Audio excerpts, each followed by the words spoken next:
Aprovechando que este fin de semana nos han dado un respiro en la universidad y no tengo que hacer ningún trabajo, y aprovechando también que hace un magnífico día, hoy me dispongo a visitar dos sitios claves en los últimos días de vida de Isidre Pamies, alias el Cercós, un guerrillero carlista del siglo XIX, que llegó al grado de comandante y desarrolló muchas de sus acciones por estas montañas.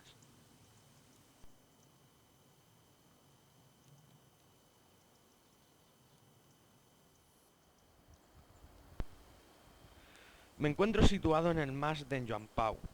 Entre esta masía y una cueva cercana, denominada el Hospital de los Carlistas, porque en ella se albergaba a los soldados heridos carlistas de la zona, se dice que Isidre Pamies pasó sus últimos momentos de vida. El Cercós nació en el Aleixar el 16 de diciembre de 1843. Varios de sus antepasados ya participaron en anteriores guerras carlistas.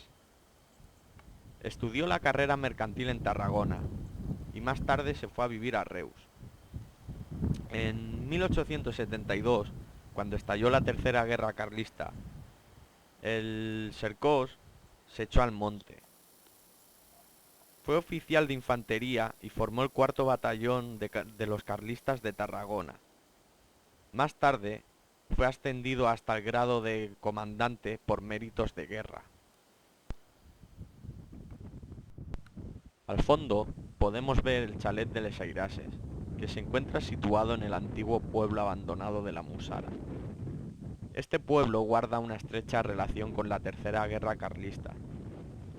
La historia dice que en él era habitual que se reunieran los cabecillas de las tropas carlistas de la zona, como el capellán de Flix, el Cercós o incluso el Cucala. Aquí, entre todos, planificaban y desarrollaban las acciones que más tarde se llevarían a cabo por este sector. De Isidre Pamies cuenta la leyenda que era una persona valiente, incluso hasta temeraria, y es así como llegamos hasta el día 19 de octubre de 1873, el día que se desarrolló la batalla de Prades, y el día también que empezó a forjarse la leyenda de la muerte del Cercós. El coronel Maturana se dirigía desde Cornudella hacia Montblanc. El día 18 de octubre de 1873, cuando estaba empezando a caer la noche, la vanguardia de las tropas de Maturana llegaron a Prades. Pero dentro de Prades encontraron a las tropas carlistas del cura de Flix. Tras un breve intercambio de disparos entre los liberales y los carlistas, estos últimos emprendieron la huida hacia Monral, y las tropas del coronel Maturana entraron en el pueblo de Prades, donde pasarían la noche. Durante la madrugada del día 19, salieron del Espluga de Francolí las tropas carlistas del comandante general Tristán, entre las que se encontraban las tropas del comandante Cercós. A mitad de camino, la columna se dividió en dos. Tristán se dirigió hacia Vilanova de Prades, mientras que el Cercós lo hacía hacia Prades. Sobre las 11 de la mañana, el Cercós y sus hombres llegaron a las proximidades de Prades y se posicionaron entre la zona dels Colomers y el cerro de la Baltasana, ya que desde allí tenían un mejor control de la zona. Sobre esa misma hora, las fuerzas del coronel Maturana, que estaban compuestas aproximadamente por unos 450 soldados, unos 20 jinetes a caballo y un cañón de artillería, se disponían a retomar su marcha hacia Montblanc, pero fueron alarmados de la proximidad de las tropas del Cercós. Maturana aún así se decidió a salir del pueblo, a salir de Prades, pero inmediatamente empezó a recibir los disparos de las tropas carlistas. Los liberales se dirigieron hacia la zona del Barranc dels Bessots y fueron recibiendo un fuego muy intenso. El teniente coronel Maturana, para intentar aliviar la presión que estaban recibiendo sus tropas, ordenó un ataque hacia la zona dels Colomers, ya que desde allí era donde recibían más fuego enemigo. A su vez, ordenó que parte de las tropas avanzaran hacia el Custé de la Gallinasa para evitar que los soldados de Cercós lo tomaran y, y así les rodearan más aún. Pero entonces, en ese momento, desde Vilanova de Prades, llegó el comandante general Tristán para reforzar las líneas carlistas del Cercós. Los carlistas contaban ya con una gran superioridad y mandaron una parte de sus tropas a tomar el pueblo de Prades. Maturana, viendo el desastre al que se encaminaban sus soldados, que empezaban ya a estar rodeados por los flancos, decidió replegarse hacia la zona del Spils.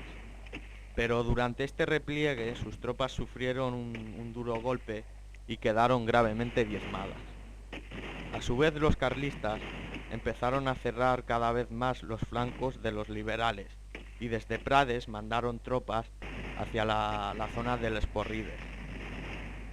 El coronel Maturana, cada vez más alarmado por la precaria situación estratégica en la que se encontraba, decidió intentar una última acción desesperada y ordenó la retirada hacia el puerto de Les Mafrañes para intentar llegar desde allí hasta los bosques de Poblet. Pero las tropas del cura de Flix, que se encontraban en Monral desde la noche anterior, atraídos por el combate que llevaba librándose toda la mañana, se posicionaron en la zona del Bosc Llarg y desde allí cortaron la retirada a los liberales de Maturana. Sobre las 2 de la tarde terminó la batalla, con el resultado de la derrota de las tropas liberales.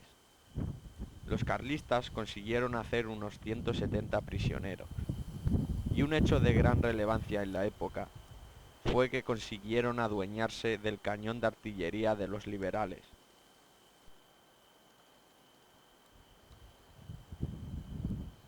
Como consecuencia de esta refriega, el teniente coronel Maturana resultó muerto.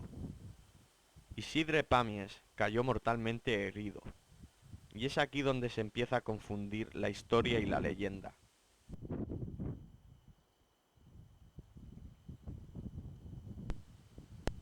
Hay una versión que narra que el Cercós fue trasladado en mula hacia esta masía, el mas d'en Joan Pau, ya que su dueño era un reconocido carlista.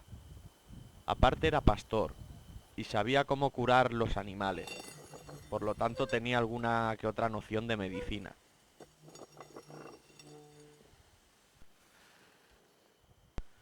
Sin embargo, en Joan Pau no pudo hacer nada por curar la herida del Cercós, y aproximadamente entre el 22 y el 23 de octubre, Isidre Pàmies fallecía a la edad de 29 años.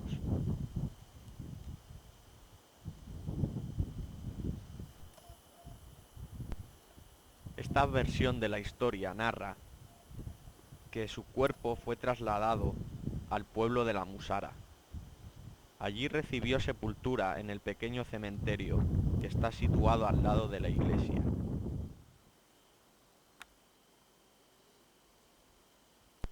Y es en este momento de la historia cuando nos encontramos con la segunda parte de la leyenda de la muerte del Cercós.